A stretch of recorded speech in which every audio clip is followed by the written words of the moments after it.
Bonjour à tous et à toutes et bienvenue dans cette nouvelle vidéo dans laquelle on va faire un déploiement qui sera vraiment professionnel avec tout un système de GitHub qui va venir avec des actions et des workflows, vérifier un petit peu votre code en externe et en interne.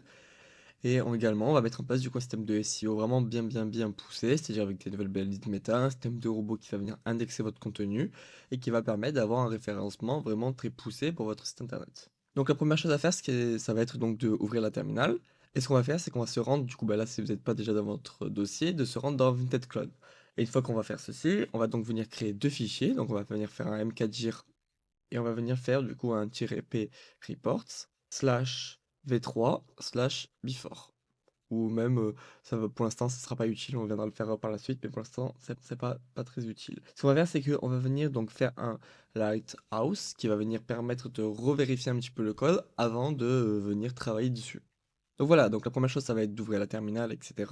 Et maintenant, ce qu'on va faire, c'est qu'on va venir commencer par préparer Git. Donc pour ce faire, ce qu'on va faire, c'est qu'on va venir donc faire un nano, et on va faire .git ignore.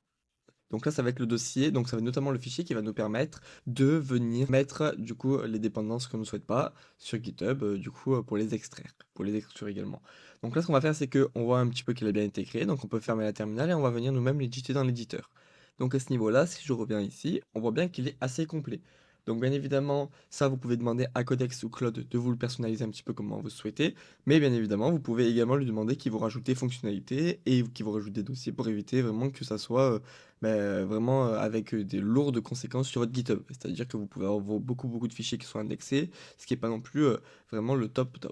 Donc à ce niveau-là, vous pouvez donc lui passer le Gitignore et lui demander qu'il vraiment il vous scanne le projet et qu'il vous mette vraiment toutes les dépendances qui ne sont pas, utiles. Mais moi, je vais vous donner déjà des dépendances vraiment, classiques à ne pas indexer. Donc on va avoir le node module.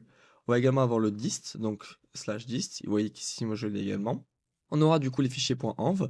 Donc on aura le env ici, le env.dev et le env.example.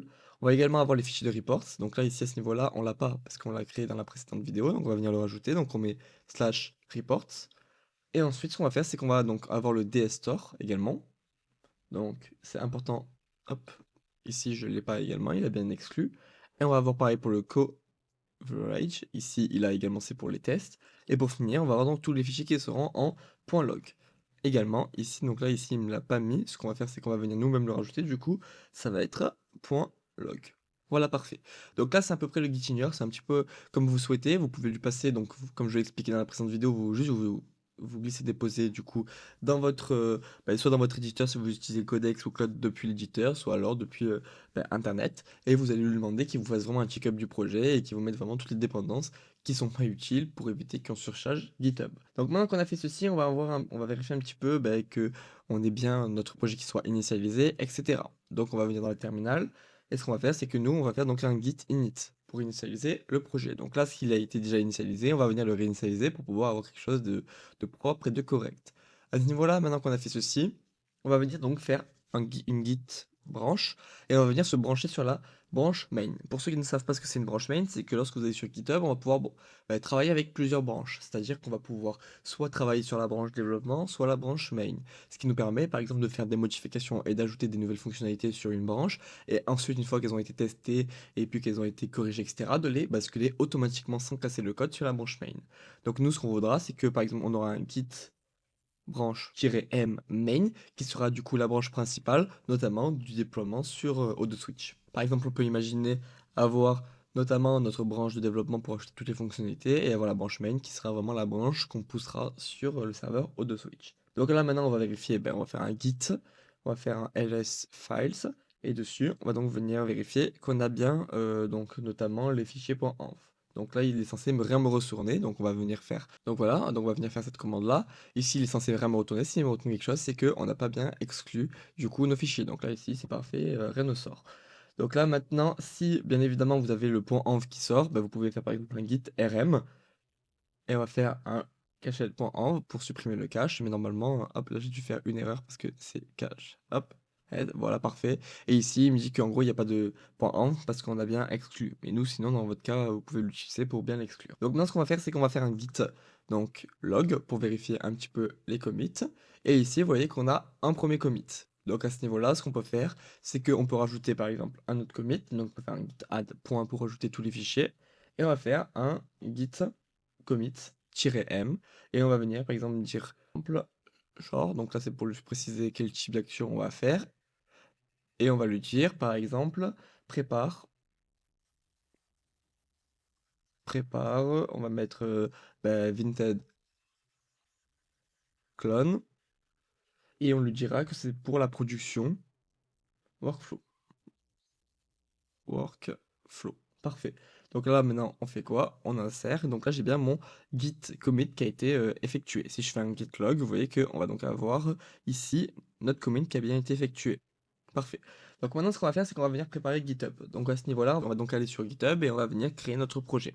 Donc voilà, maintenant qu'on est sur la page pour créer un nouveau repository, ce qu'on va faire, c'est qu'on va venir donc renseigner plusieurs noms. Ici, par exemple, on va donc faire Vinted clone. Ici, on va donc venir mettre une description. Donc là, au niveau de la description, par exemple, vous pouvez mettre clone de Vinted. Et ensuite, vous pouvez dire by, par exemple, on peut dire IA clone ou projet GitHub clone Vinted. Parfait. Et donc ensuite, ce qu'on peut faire, c'est que là, ici, au niveau de la visibilité, on met private. Ici, on met rien. On n'en veut pas, vu qu'on a déjà un, ici aussi. Et ici, au niveau de la licence, ce qu'on peut mettre, c'est par exemple, pour l'instant, on n'en a pas, mais par exemple, on mettra pas de licence, on la rajoutera nous-mêmes. Et ensuite, ce qu'on peut faire, on peut faire create repository. Et ensuite, ce qu'on peut faire, c'est qu'on peut récupérer le remote à ce niveau-là. On va venir donc dans notre projet et on va venir coller. Et maintenant, on a bien raccordé du coup notre projet à GitHub. Maintenant, ce qu'on va faire, c'est qu'on peut faire du coup un git push. On va faire donc un "-u origine main". Et donc là, ça va envoyer donc tous nos fichiers. Bien évidemment, il va me demander le code. Donc là, j'autorise. Donc voilà, donc là, soit il vous demande de faire par un système d'action, soit alors il va vous demander de faire avec le code. Bon, voilà, ça c'est propre un petit peu à vous, etc. Donc à ce niveau-là, une fois qu'on a fait ceci, on va donc venir configurer les actions. Parce que comme je vous l'ai expliqué, là maintenant, si je retourne sur Safari, que je retourne dans mon projet, à ce niveau-là, je vais donc avoir tout simplement juste mon projet. Bien évidemment, il va y avoir mon projet avec le README comme on l'a mis en place, etc.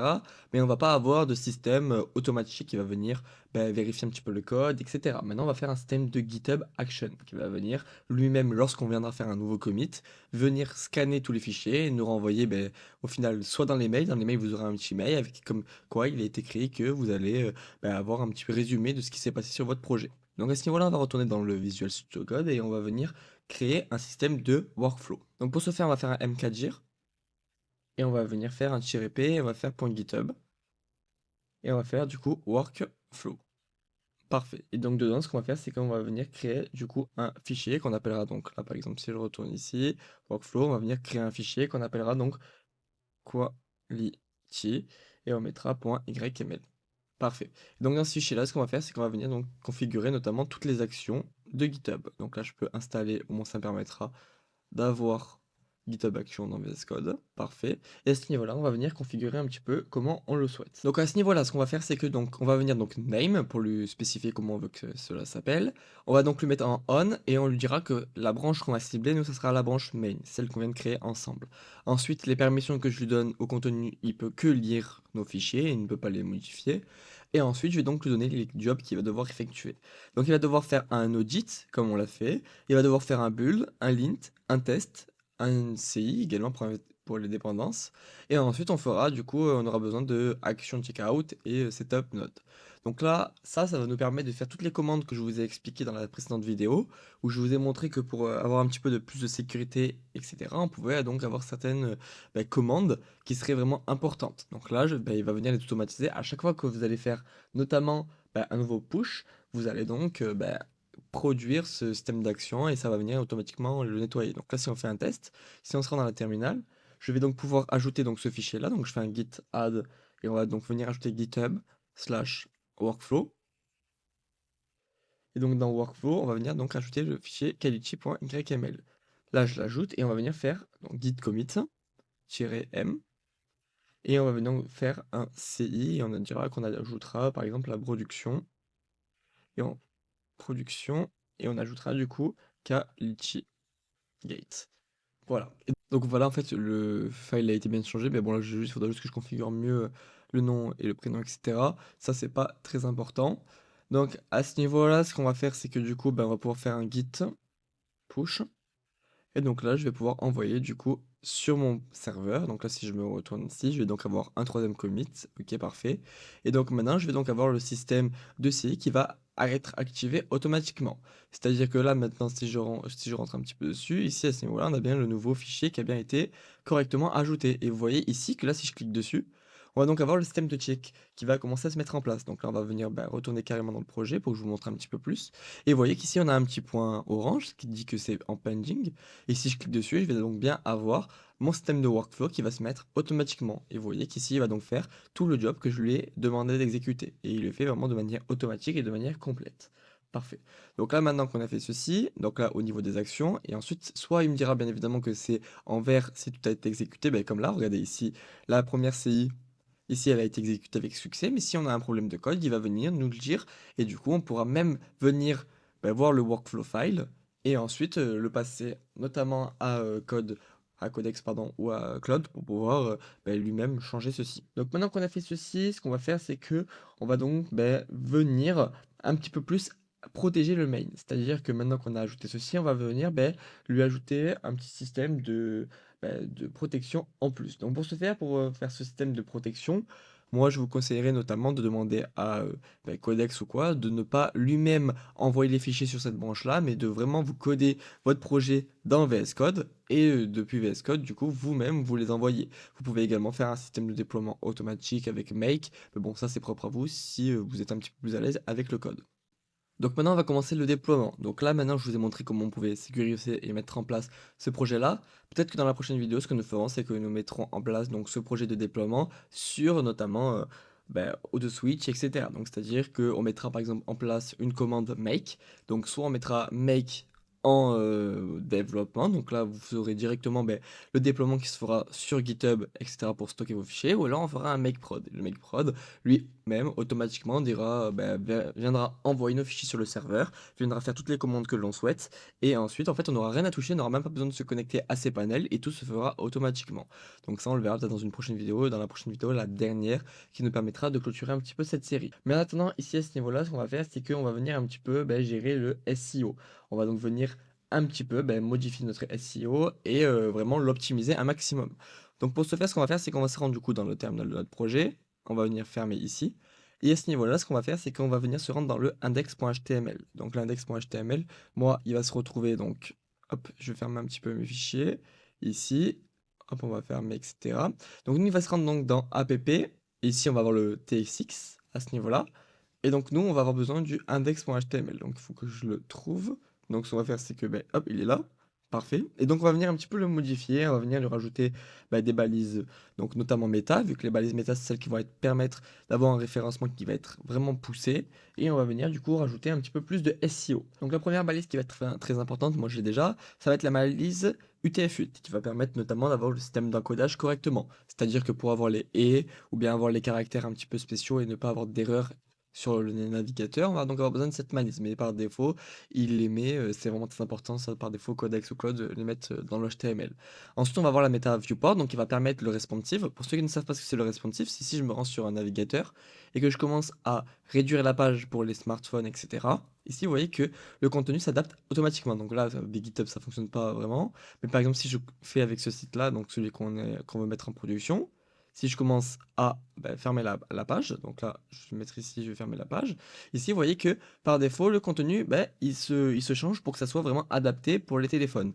Par défaut, on peut avoir cette balise-là qui va nous permettre de favoriser ce responsive. C'est-à-dire que par défaut, lui-même, quand il va réduire la page, il va donc avoir lui-même tendance à réduire les containers pour que ça soit plus compact. Ensuite, on va donc avoir donc la méta donc description. Donc là, moi également, je l'ai aussi, mais là, si vous l'avez pas, vous la rajoutez. Elle est vraiment très importante. Elle va venir décrire ce que fait votre site. Il faut pas avoir beaucoup de texte, hein. Le but, c'est vraiment d'être concis et clair et de définir ce que votre site fait. Ensuite, on va avoir une balise qui va être très importante. Là, moi, je ne l'ai pas. On va venir la rajouter. Ça va être la balise donc méta. Et au niveau de la balise méta, ce qu'on va faire, ça va être du coup, on va l'appeler name et ça va être donc robot avec un S. Donc là, ça va être le système d'index, c'est-à-dire que notre navigateur, lorsqu'il vient être sur Internet, le moteur de recherche va venir indexer notre contenu pour pouvoir le ressortir plus facilement. Donc là, on va venir donc le mettre en content, et on va venir donc le mettre index, et on va venir le mettre follow. Voilà, donc là, c'est vraiment propre, et là, on n'oublie pas de fermer la balise méta avec le chevron. Et donc ici, à ce niveau-là, donc on a bien robots et ici index et follow. On viendra configurer après le fichier robot. Ensuite, on va avoir besoin de balises, notamment OGURL, canonical. On aura besoin également de OGtype. Donc là, ce qu'on va faire, c'est que je vais venir les rajouter. Donc là, j'ai pas de Twitter, donc on les enlève. Ici, j'ai donc bien OGtype. Donc OGtype, on la garde, c'est pour le site internet. Donc là, c'est bien website. Le OGtitle, pareil, hein, vous le configurez. Description et image, vous les configurez. Image, pour l'image, je vous conseille de mettre une image. Là, ici, moi, j'ai pas d'image, mais bon. Ça sera une image que vous pouvez mettre notamment pour montrer un petit peu à quoi votre site ressemble. On va peut-être rajouter également, donc à la place de ici, on va venir rajouter du coup par exemple OGURL. Donc là, OGURL. Et à ce niveau-là, ce qu'on va faire, c'est qu'on va venir donc lui rajouter par exemple l'URL de votre site internet. Donc là, on mettra https://lucam.od.ns.fr. Pareil, si vous avez besoin d'autres méta et que vous voulez un référencement qui soit vraiment poussé, vous pouvez lui demander de passer cet index.html à Codex. Il va venir vraiment vous rajouter énormément de méta en fonction de votre projet. Ça, c'est un petit peu propre à vous en fonction de ce que vous voulez. Maintenant qu'on a fait ceci, on va donc venir à rajouter une dernière méta, donc une dernière balise, qui va donc être la balise link. Donc on va se mettre là, et on va donc rajouter une balise link, et la balise link, ce qu'elle va faire, c'est que donc elle va avoir elle, et on prendra donc canonical. Donc cette balise-là, ce qu'elle va nous permettre, c'est donc notamment de faire également ressortir notre URL de site internet, et on le mettra donc https://lucam.od ns.fr. Donc pareil, on ferme. Cette balise-là permettra également le référencement, donc on n'oublie pas l'anti-slash à la fin, et ça nous permettra vraiment de forcer encore plus le déploiement. Vous pouvez également rajouter un theme color qui sera le theme color de votre site par défaut, et vous pouvez également rajouter d'autres méta, hein, si Codex ou Cloud vous en donne plein d'autres. Par exemple, si vous avez des balises Twitter, si vous par exemple vous mettez du contenu Twitter avec l'API, vous pouvez rajouter. Enfin, il y a beaucoup de balises intéressantes. Maintenant, on va donc mettre en place du coup le système de robot TXT qui va venir donc être votre moteur d'indexage. C'est-à-dire que en fait, lorsque Google va venir, notamment vous regardez un petit peu votre site internet, il va venir chercher ce fichier-là et va voir que on a certains fichiers qu'on n'aimerait pas indexer pour qu'ils soient plus rapides, on aimerait bien avoir un sitemap, etc. Donc là, on va vraiment mettre en place le système d'SEO qui va vraiment être poussé et qui va permettre vraiment de vous faire monter dans les recherches. Donc on va faire un mkdir, donc dans -p public, donc normalement vous êtes censé l'avoir quand même, hein, ici à ce niveau-là. Et donc ce qu'on va faire, c'est qu'on va venir créer un fichier, donc nano, et on va l'appeler donc public/robot.txt. Ici, on va faire un CTRL O, et on va donc dire oui, et CTRL X. Et à ce niveau-là, on a bien notre nouveau fichier qui a été créé ici. Donc à ce niveau-là, ce qu'on va faire, c'est qu'on va venir ici mettre le user agent, donc là ça va être le moteur d'index, j'autorise tout, donc j'autorise tout slash, et ensuite ce que je vais désactiver, ça sera du coup les messages, les settings, les favoris, les logins et le register.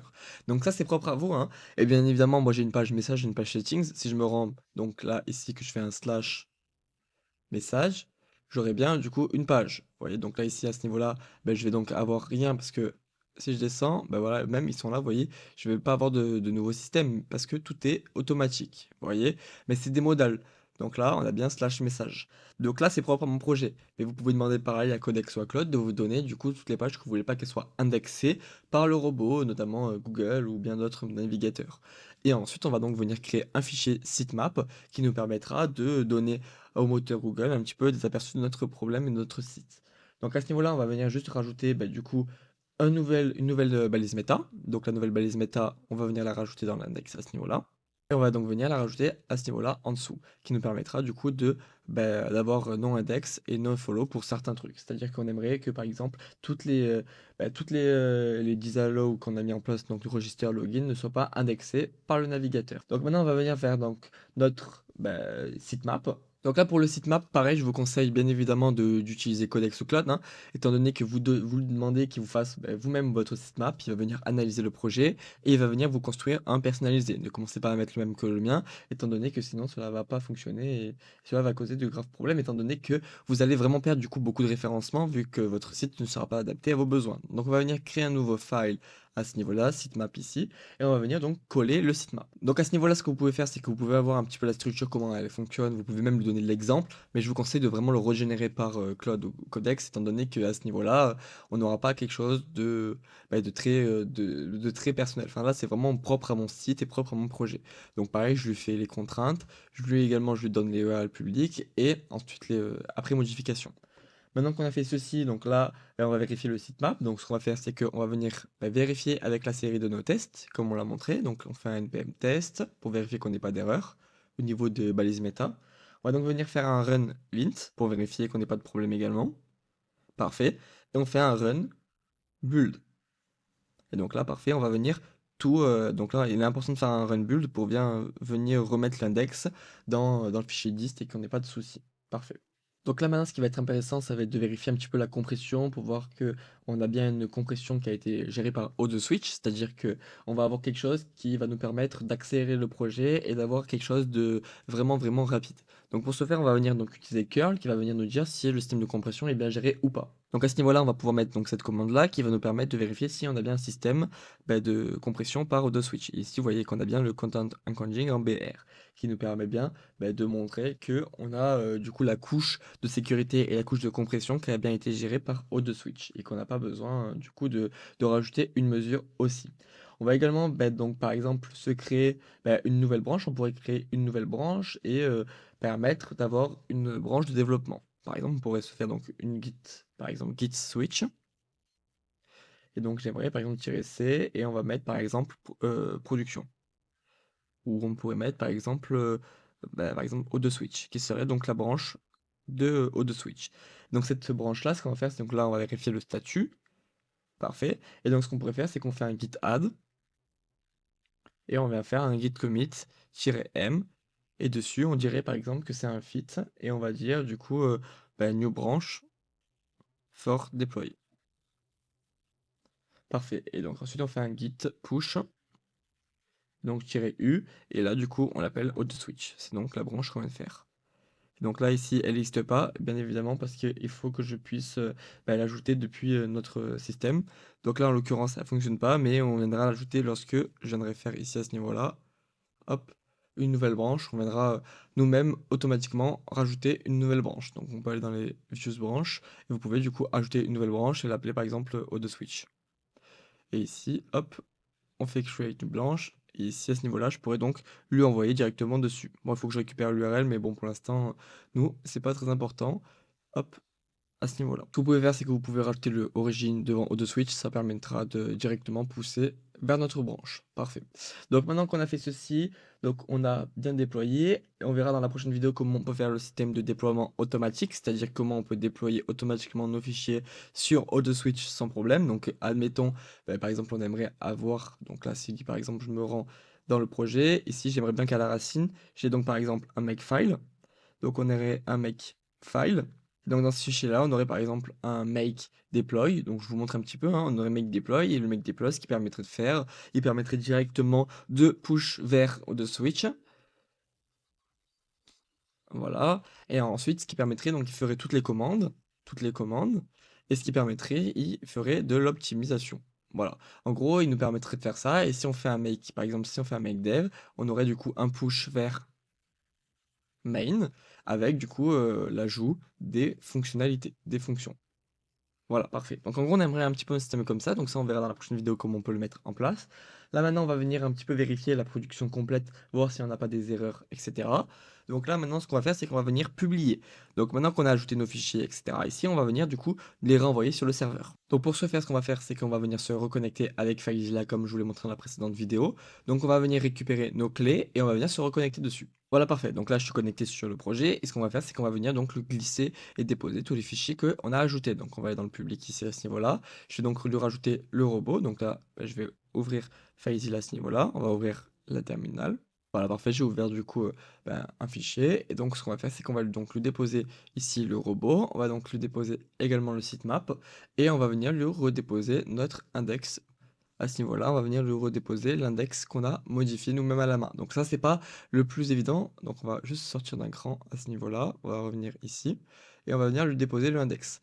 Donc c'est pas la meilleure des méthodes. Et oui, je remplace. C'est pas la meilleure des méthodes de faire comme ça, vu que là, ben, on sait un petit peu à peu près les fichiers qu'on a utilisés, etc. Mais nous, ce qu'on viendra faire dans la prochaine vidéo, etc., pour vraiment finir le projet, c'est de faire un déploiement qui sera automatique. C'est-à-dire qu'on aura juste à faire comme je vous l'ai expliqué avec Mail, avec Deploy et avec Dev, pour vraiment ben, avoir quelque chose de facile et utilisable. Donc maintenant, ce qu'on peut faire, c'est qu'on va pouvoir tester un petit peu, ben, maintenant qu'on a fait ceci, on va pouvoir aller sur The Switch, donc on sera sur The Switch. À ce niveau-là, on va venir actualiser, on va venir se rendre dans Node, et ce qu'on va faire, c'est que à ce niveau-là, on va donc venir. Donc, la première chose à faire, ça veut dire qu'on va venir donc redémarrer le projet et on va venir également, hop, voilà, redémarrer le projet et on va venir un petit peu tester pour voir si nos fichiers ont bien été poussés dessus. Donc là, on actualise, parfait. Et on va venir, du coup, tester nos fichiers, notamment depuis curl. Donc à ce niveau-là. Donc ce qu'on va faire, c'est qu'on va venir faire ben, un curl. Donc là, je teste l'API. À ce niveau-là, donc là, c'était une URL propre à moi, hein, juste pour tester un petit peu. Là, il me dit que le statut est OK, on n'a rien cassé, c'est parfait. Maintenant, on va venir un petit peu tester si on a bien le robot.txt, si on a bien le sitemap, pardon, qui ont été bien ajoutés. Donc là, je fais le curl pour voir si j'ai bien le robot. Là, ici, il me dit parfait. On a bien du coup correctement ajouté notre sitemap, comme il a bien été effectué. Sauf que là, vous voyez qu'on n'a pas la bonne version. C'est pas exactement ce que nous avons fait nous-mêmes. Donc pour ce faire, ici, ce qu'on va faire, c'est qu'on va devoir faire un npm run build pour éviter d'avoir ce problème-là.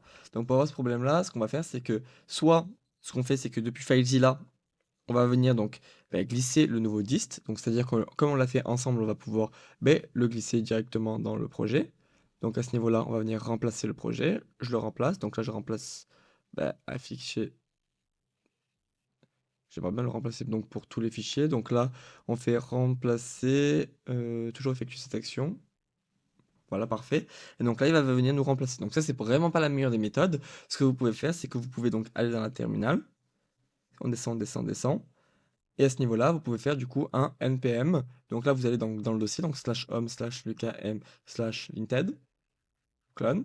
Et ici, vous pouvez faire un npm run build. Donc là, moi, il va me dire que ça fonctionne pas. Pourquoi? Parce que déjà, il faut, pardon, récupérer. Donc ici, à ce niveau-là, il faut récupérer l'environnement. C'est-à-dire qu'à ce niveau-là, vous faites hop, un copier-coller de cette commande. On retourne ici. On descend, terminal. Et on vient coller, et voilà. Et là maintenant on peut faire un npm run build. Toutefois ici le npm run build moi ne fonctionne pas parce que vite n'est pas défini. Mais là, donc là vous pouvez demander notamment à AutoSwitch de prendre cette commande là et de les rendre extensibles, notamment pour pouvoir la gérer depuis AutoSwitch, étant donné que Vite.js n'était pas installé. Mais vous pouvez installer par exemple install, on peut par exemple l'installer en global. On peut faire un npm install vite-g. Donc là on va venir installer donc Vite.js en global. Parfait. Et là, si je fais un npm run build, notamment, il est censé fonctionner. Donc là, vous voyez, ici, donc là, j'ai pas configuré parce qu'on a des problèmes de configuration, mais bon, vous pouvez toujours vous-même le configurer et voir un petit peu comment ça fonctionne. Ça, c'est pas vraiment trop l'objectif de cette vidéo-là. Mais donc maintenant que j'ai transféré tous mes fichiers, ce que je peux faire, c'est que je peux réactualiser. Et maintenant, donc là, il me dit que on a un problème, donc là, notamment parce que on a mal configuré notre système. Donc on va venir un petit peu voir pourquoi cela fonctionne pas. Je pense que ceci est dû notamment au fait que j'ai rajouté des systèmes d'indexage, donc notamment dans le robot. Ici, j'ai rajouté des choses, des pages qui n'existaient pas. Donc on va venir juste les supprimer pour éviter qu'on ait des soucis. Voilà. Donc là, ce qu'on va faire, c'est qu'on va venir le rajouter. Donc là, je vais venir remettre mon robot.txt à ce niveau-là. Donc là, je l'ai ajouté en worker, nous on veut la rajouter dans le public. Parfait, donc là, ici, je rajoute le robot. Voilà. Et donc on va venir actualiser pour voir un petit peu pourquoi cela fonctionne pas. Donc voilà, donc là maintenant on va venir corriger ça. Donc là maintenant qu'on a corrigé le robot.txt, l'erreur est toujours là. Pourquoi? Parce que l'erreur vient pas bien évidemment du robot.txt, mais elle vient du sitemap. Étant donné qu'ici, si vous vous rendez compte, donc là si on se rend dans la terminal pour tester, vous voyez que je fais un curl.sitemap, ici il me renvoie du HTML. Or ici, enfin il me renvoie du coup le contenu, bien évidemment. Or moi ce que je veux, c'est que je veux pas qu'il me renvoie du contenu, je veux qu'il me renvoie une réponse. C'est-à-dire qu'en fait notre serveur ici n'est pas en train de traiter vraiment le projet. il est pas en train de le traiter. Donc nous, ce qu'on aimerait faire, c'est qu'on aimerait qu'il soit pris en compte. Donc pour ce faire, ce qu'on peut faire, c'est qu'on peut aller donc dans le serveur.js au niveau du start. Et à ce niveau-là, ce qu'on va faire, c'est qu'on va venir donc lui rajouter notamment une petite fonctionnalité pour qu'il puisse lui-même traiter cette route-là. Donc à ce niveau-là, on va donc aller dans le app, vu que c'est ici qu'on gère les routes. Et à ce niveau-là, on va donc venir rajouter une nouvelle route qui va nous permettre de corriger pour le sitemap. Donc soit vous la corrigez ici directement, soit alors on peut la corriger depuis le serveur. Donc on peut aller dans espace technique. On peut se rendre du coup dans le gestionnaire des fichiers. Je descends, j'ai donc dans Vinted Clone. Et à ce niveau-là, donc je vais aller donc dans SRC, pardon, je vais donc aller dans serveur et je vais donc aller dans start. Ici donc c'est pas dans start, hein, bien évidemment c'était dans app, hein, c'est ici qu'on a donc toutes nos routes qui sont gérées. Et donc je vais venir la rajouter ici, la nouvelle route qui permettra du coup de gérer ce système d'XML. Donc je vais venir enregistrer, normalement je suis censé ne plus avoir d'erreur sur le projet. Donc là, hop, je me retourne à la racine, et ici vous voyez qu'on n'a plus d'erreur et que tout fonctionne correctement. Maintenant, si je me permets donc notamment de vérifier depuis la terminale, ici à ce niveau-là, je peux faire un entrée, et donc là on voit bien que ça fonctionne, étant donné qu'il m'a renvoyé du coup une 200 depuis notre projet. Donc voilà, ici vous voyez qu'on a bien du coup type 200, et on a bien du coup le sitemap qui fonctionne correctement. Donc soit vous pouvez le rajouter ici, donc là, ici à ce niveau-là, pardon. Donc là, comme je vous l'ai expliqué, soit vous le rajoutez depuis Safari, hop, comme on vient de le faire ici. Donc là, vous rajoutez ce bout de code, ici c'est dans le app, vous rajoutez ceci.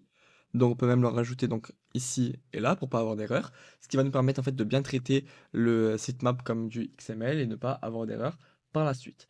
Donc maintenant qu'on a fait ceci, on a un petit peu optimisé, etc. Bien évidemment, dans la dernière vidéo, on finira par vraiment optimiser un maximum avec Git, le déploiement et les derniers petits correctifs de sécurité et de SEO. Une chose également à faire, ça va être de vérifier un petit peu donc votre système de SEO et de performance au niveau de ODSwitch. C'est-à-dire qu'à ce niveau-là, ODSwitch, on va pouvoir gérer donc dans les outils exclusifs un système de cache. C'est-à-dire qu'on va pouvoir avoir notamment du coup un système de page speed qui va nous dire un petit peu quelles sont les pages qu'on aimerait optimiser, etc. Donc on aimerait par exemple ajouter un add head qui va nous permettre de filtrer. On aimerait également ajouter un système par exemple, de combine CSS pour que ça soit vraiment réduire le nombre de pages avec beaucoup de requêtes.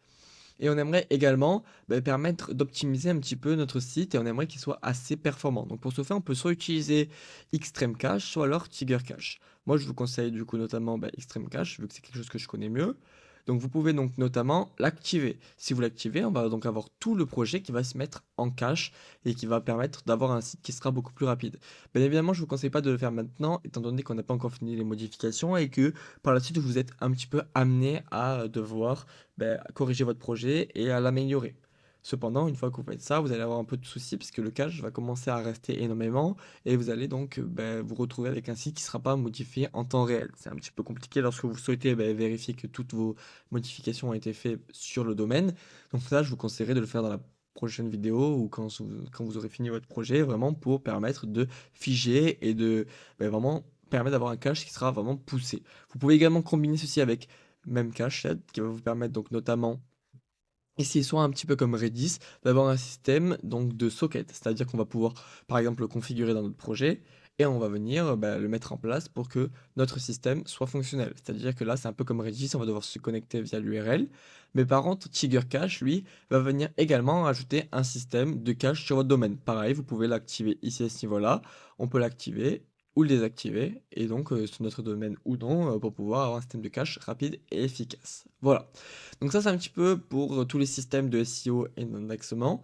Pour la prochaine vidéo, ce qu'on fera, c'est qu'on viendra faire un récapitulatif de tout ce qu'on vient de voir. C'est-à-dire qu'on viendra mettre le déploiement directement sur sur Switch via le Makefile. On viendra configurer les dernières clés de sécurité les plus importantes. On viendra mettre en place tout un système de cache et de SEO qui seront très très poussés. C'est-à-dire que je vous mettrai en description bien évidemment le projet pour que vous puissiez télécharger toutes les méta.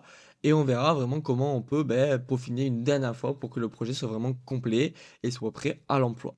Donc je vous dis à très vite pour la prochaine vidéo dans laquelle on viendra mettre en place cette dernière couche et on viendra finaliser notre petite série pour pouvoir mettre en place aujourd'hui un site pour une entreprise ou pour bien évidemment un particulier, un site internet complet, propre, sans faille de sécurité sur Internet.